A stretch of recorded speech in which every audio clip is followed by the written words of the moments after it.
2026 FIFA ලෝක කුසලානය තවත් ටික මොහොතකින් ආරම්භ වීමට නියමිතව තියෙනවා. ඉතින් ඒ ලෝක කුසලානය අපිට හඳුන්වන්නට පුළුවන් මේ ශතවර්ෂයේ දුක්පරම ලෝක කුසලානය විදිහට.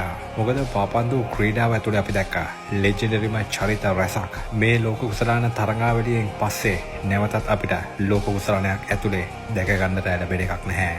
බ්‍රසීල්ලට නේමාර් කියන ඒ ලෝක පූජිත පාපන්දු ක්‍රීඩකව එත් එක්කම කැසිමීරෝ කියන මිඩ්ෆීල්ඩව අය නැවතත් ලෝක කුසලානයක් ඇතුළේ දැක ගන්න ලැබෙන එකක් නැහැ. ඒ වගේම ක්‍රොේෂියාවට ලූකා මොඩ්රිච් ඒ වගේම පෝලන්ඩ්ස්ට ඔවුන්ගේ හොඳම ගෝල් ස්කෝරව රොබර්ට් ලෙවන්ඩොස්කිව නැවතත් ලෝක කුසලානයක් ඇතුළේ දැක ගන්න ලැබෙන එකක් නැහැ. එංගලන්ත කණ්ඩායමට හැරි කේන් කියන ඒ කී ප්ලේයර් ඒ වගේම බෙල්ජියම්ස්ට කෙවින් ඩි බ්‍රොයිනවත් නෙදර්ලන්ඩ්ස්ට වැන් ඩයික්වත් මේ පර ලෝක කුසලානයේ සත්කාරත්වය දරණ රටක් වෙච්ච කොලොම්බියන්ස්ට ජේම්ස් රොඩ්රිගස්වත් මේ පාර ලෝක කුසලානයෙන් පස්සේ නැවතත් දැක ගන්න ලැබෙන එකක් නැහැ ලෝක කුසලානයක් ඇතුළේ. ඉතින් එතනින් පස්සේ තමයි මේ ලෝක කුසලානයේ දුක්බරම කොටස තියෙන්නේ. ඒ ඇවිල්ලා මේ ෆුට්බෝල් ඊරයක් ඇතුළේ පපන්දු ක්‍රීඩාවට සෑහෙන ප්‍රේක්ෂකයන් රැසක් තදින් ඇද බැඳ තියාගත්තා. පපන්දු ලෝකයේ වැඩිම ආකර්ෂණයකට ලක් වෙච්ච ඒ සුපිරි ක්‍රීඩකයන් දෙදෙනා රොනාල්ඩෝ සහ මෙසි උන්ගේ ලාස්ට් ඩාන්ස් එක මේ වර්ල්ඩ් කප් එක ඇතුළේ වෙන නිසා. ඉතින් අපේ පරම්පරාවේ අපි